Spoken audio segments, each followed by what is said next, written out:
A very good afternoon to all you dear students. This is Dr. Anita D'Souza working as a lecturer in commerce from TSWRDC Warangal East. I hope all of you are fine and doing well these days because of the corona effect. I have come here to discuss a very important issue with all of you, that is issues in e-commerce. So when I say issues in e-commerce, please do not restrict your mind and think that this topic is related only to the students who are pursuing commerce. E-commerce has become a part and parcel of our life, knowingly and unknowingly. For example, when the lockdown was laid on us, our movements were restricted. So we didn't stop living our life, right? We tried to continue our life, and we slowly saw a shift from the so-called offline mode to the online mode. That is what I have displayed here. If you see, there is a computer and there is a globe there, right? So what I mean to say is, with a small click of the mouse, you are able to do everything around the globe. So my topic for today is issues in e-commerce. Before going for issues in e-commerce, let me tell you, what do you mean by the term commerce? Commerce as such is all about buying and selling of goods and services. There are two parties who are involved here. One is buyer and the other is seller. Okay, the buyer is the person who is interested to purchase the goods, and the seller is the person who intends to sell the goods. You even have intermediaries in between to sell your goods. They act as facilitators between the so-called buyer and the seller. So what about e-commerce now? E stands for electronic networks, and it describes the application of electronic technology. That is, whatever you do is with the help of electronic mode and internet. So what do you mean by e-commerce? E-commerce implies business transactions over the internet where the parties involved are either buying or selling, right? So if you want to purchase any product from any online shopping website, what you can see is everything virtual. You can see the product that is displayed to you, and based on your specifications, you try to purchase the product by making online payments with the help of debit card and credit card. So where do you find e-commerce applications in your day-to-day life? We find e-commerce applications in many of the aspects, but I have taken the ones which are very important. The first one that you can see is online banking. Right? Online banking, if you see your parents who used to go to the bank for a small update or for a small transfer of money, here what are we doing is, if you have a bank account and if you have a internet facility, you are able to make your fixed deposits, recurring deposits, everything with the help of online banking. You have online shopping.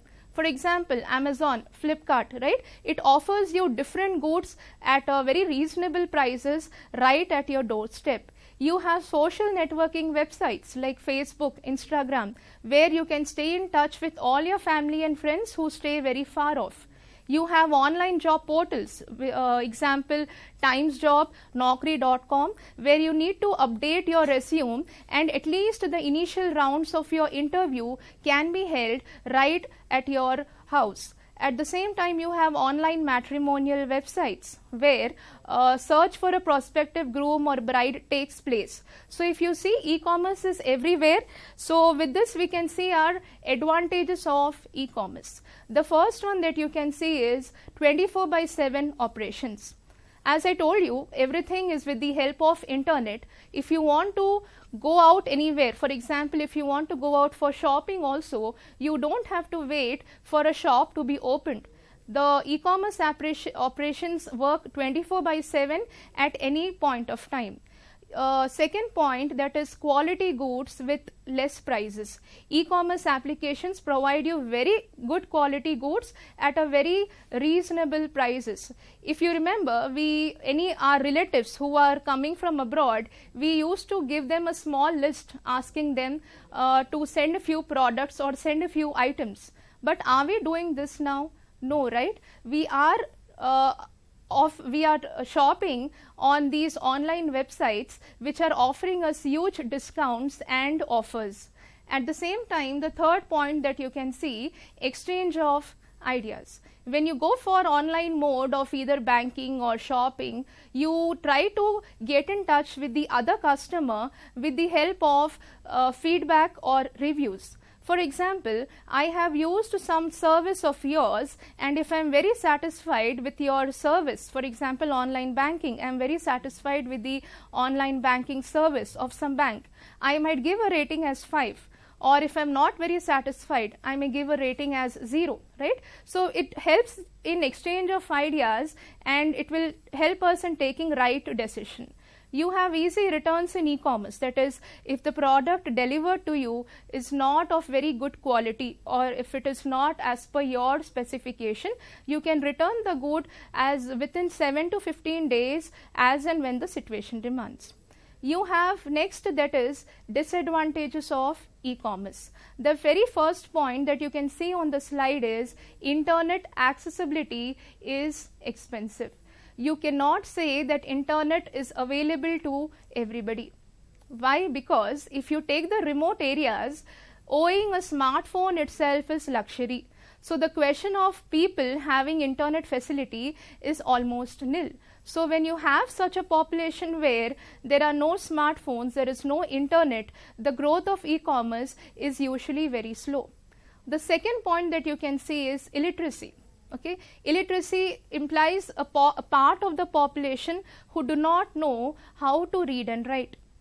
So illiteracy in e-commerce takes a higher level where there might be people who are educated, but they do not know how to go for online shopping or online payments. So when you have again this kind of population around you, people might not prefer e-commerce at all. The third point, that is lack of trust. We Indian consumers, we like to touch the product and feel the product, right?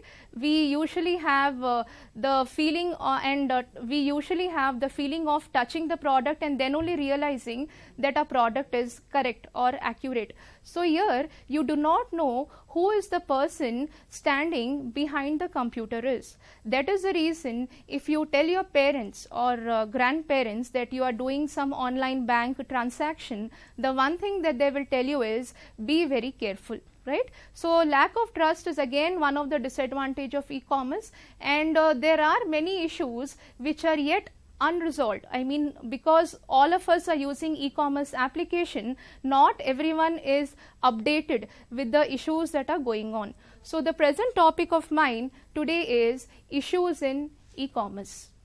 So what do you mean by issues in e-commerce? There are a few major problems in the way of e-commerce which have become big issues in its growth and are posing as a challenge for both the government and also the business organizations. So what are those significant issues? The first one that you can see are legal issues. Second one, privacy and security issues. The third one, that is ethical issues. Now we will see all these issues one by one. So let's take the first one, that is legal issues. Now coming for legal issues, we will see here how can a computer become a target for crime. For this reason, I have divided these points into few areas. We can say computer can become as a target of the attack. I have taken example of a data breach on a corporate network. Here what happens is an unauthorized user can gain access to your network without your knowledge and steal the company's information and wantedly install some virus. By the time you realize, it is already late, and whatever you have saved on your computer, it just vanishes within seconds. Then computer can be used as a weapon for an attack also. What do you mean by a weapon? Weapon is basically a tool.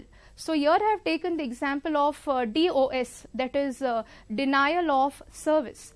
What happens over here is the unauthorized users, they try to shut down the network operations of your company, and genuine users find it very difficult for further processing of their work.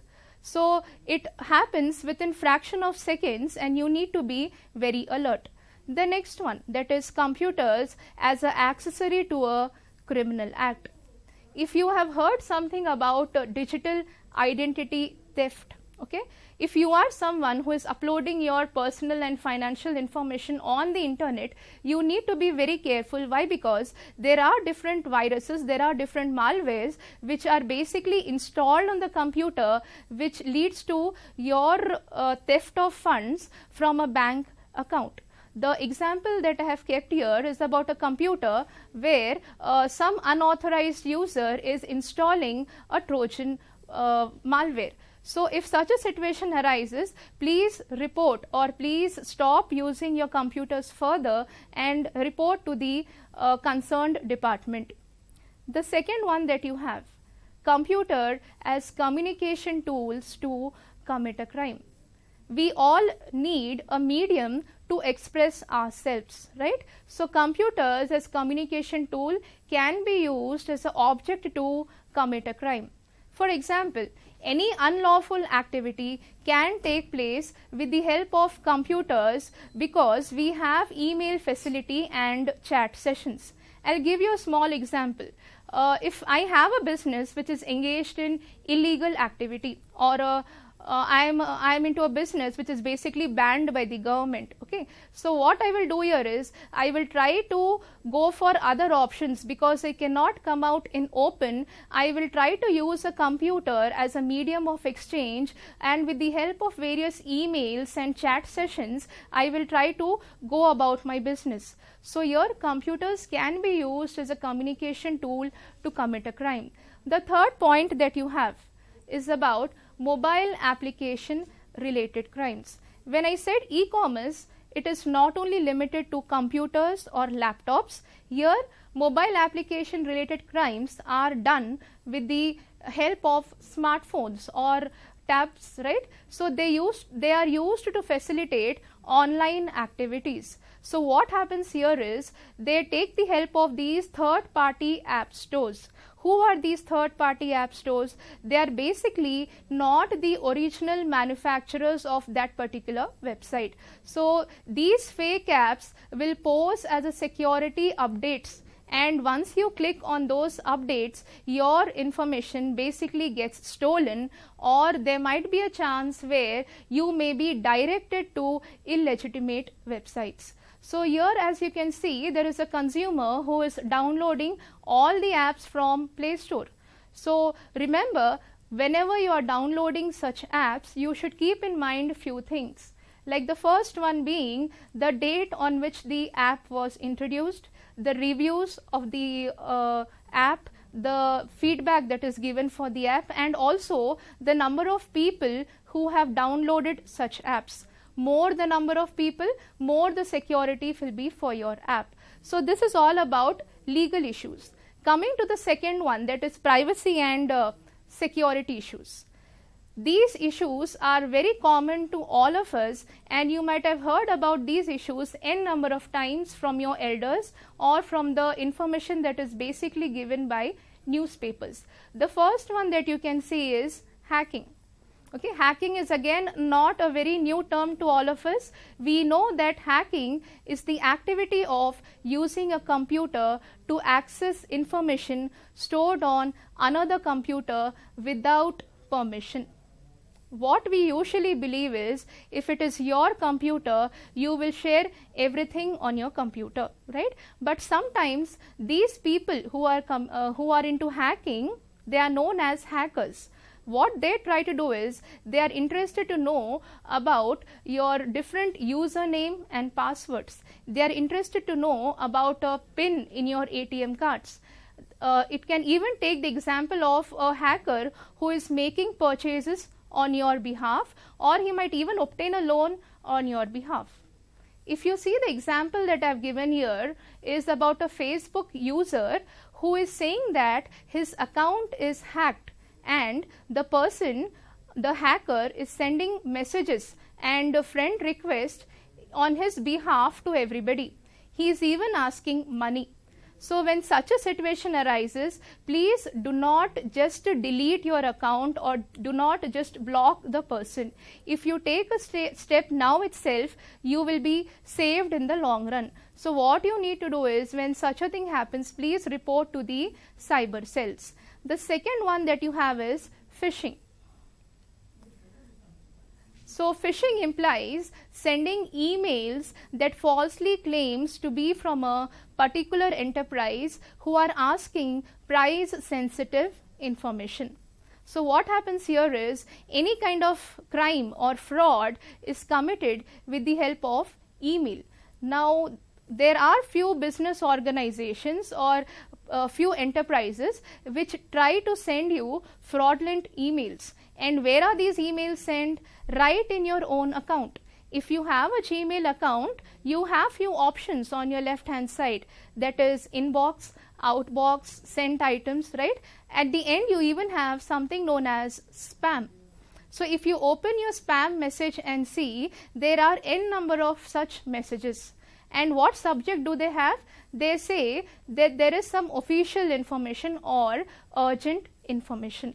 So if you are a person who is not very alert, who is not very vigilant as to what is going on around the world, you might just transfer your information. If you see the example that I have given here is about Reserve Bank of India sending a message or an email to a consumer. What he is saying here is there is some phishing problem and the RBI is asking a consumer to update his account.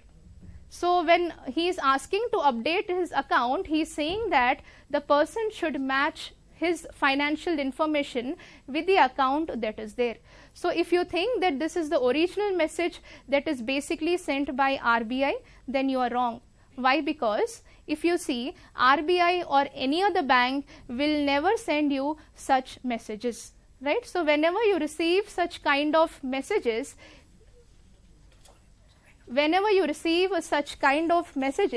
you need to check whether it is from a authentic source or no.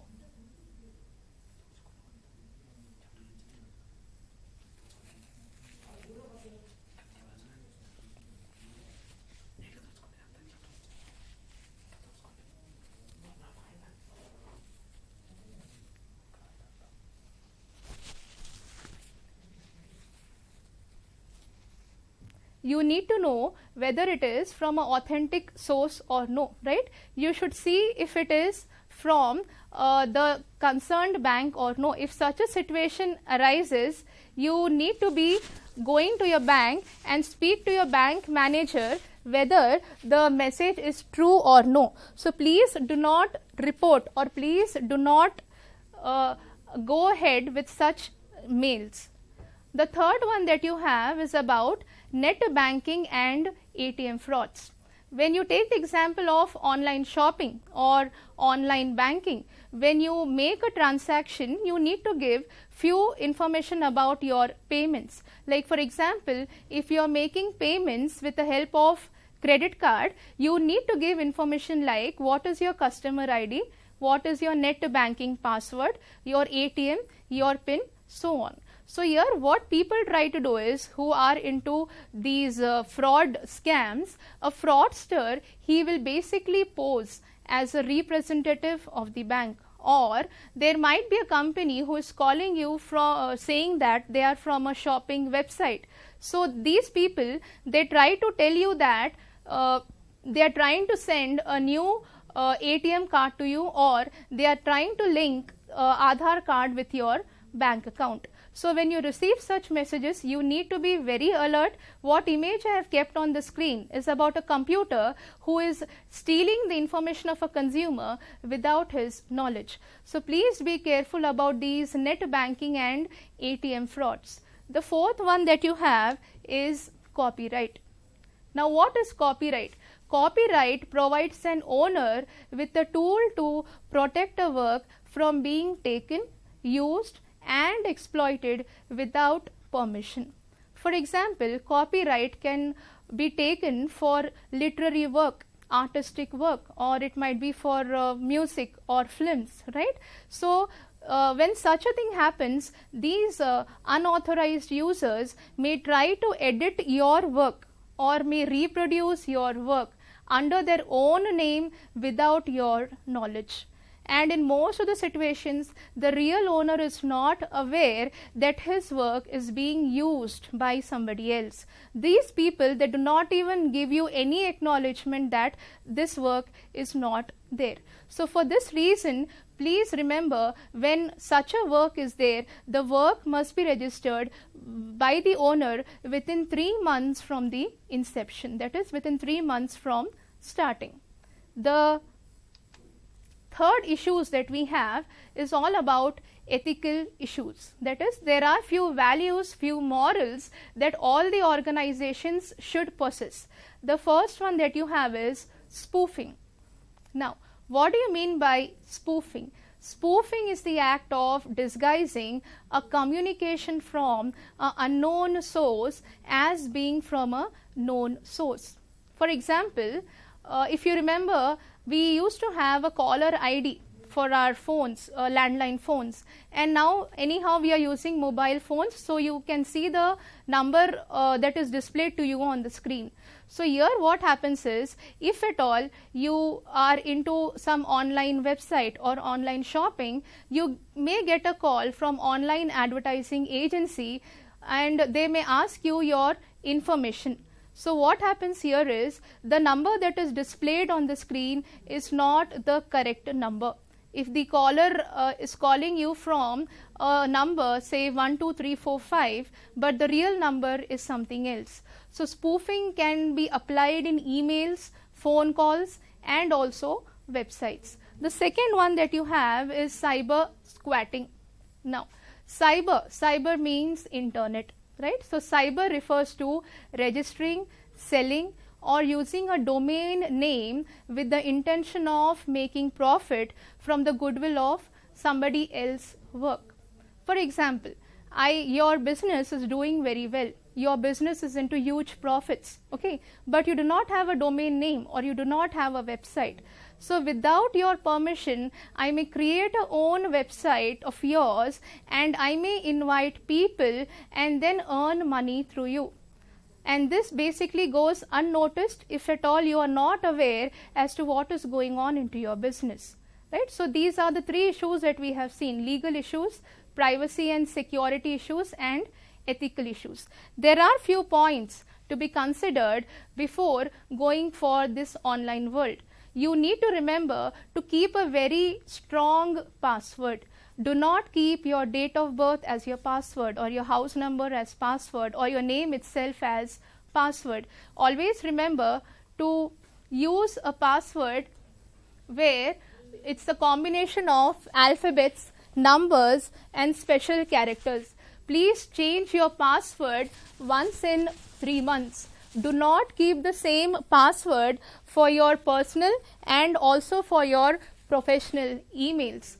At the same time, do not accept any friend request or emails from strangers.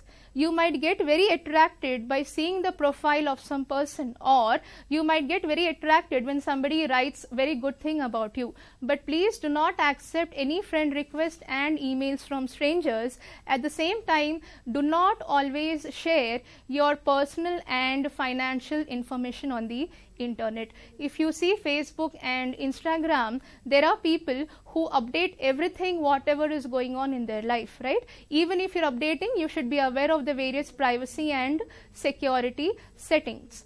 Please update your operating system software. With the kind of malware we have, with the kind of viruses we have, we need to have a very strong operating software. At the same time, with regard to phishing messages, check the URL of the web page. What do you mean by URL? URL is the unique resource location of the web page. Open such messages or open any new or latest messages or from new people if you find HTTPS. S stands for secure. So if you have a message and the link as HTTPS, it is usually regarded as safe. At the same time, use two-factor authentication for your transactions. Now, what do you mean by two-factor authentication? Authentication is basically one of the ways of proving yourself. Like if I ask you, what is your name? Okay, you tell me your name. Now, what will I tell you? I mean, how should I recognize you? I will recognize you, or I will believe you if you show me some proof that this is you. So here, if you are making online payments also, please ask the bank to provide you SMS alert facility or email alert facility. What will happen here is, if your account gets hacked, okay, the person cannot go ahead with his transaction, because there will be a OTP pin that will be sent to you. So please prefer two-factor authentication mode. At the same time, never make use of a public computer for making online payments. If you have seen near railway stations or bus stops, okay, you might find free Wi-Fi.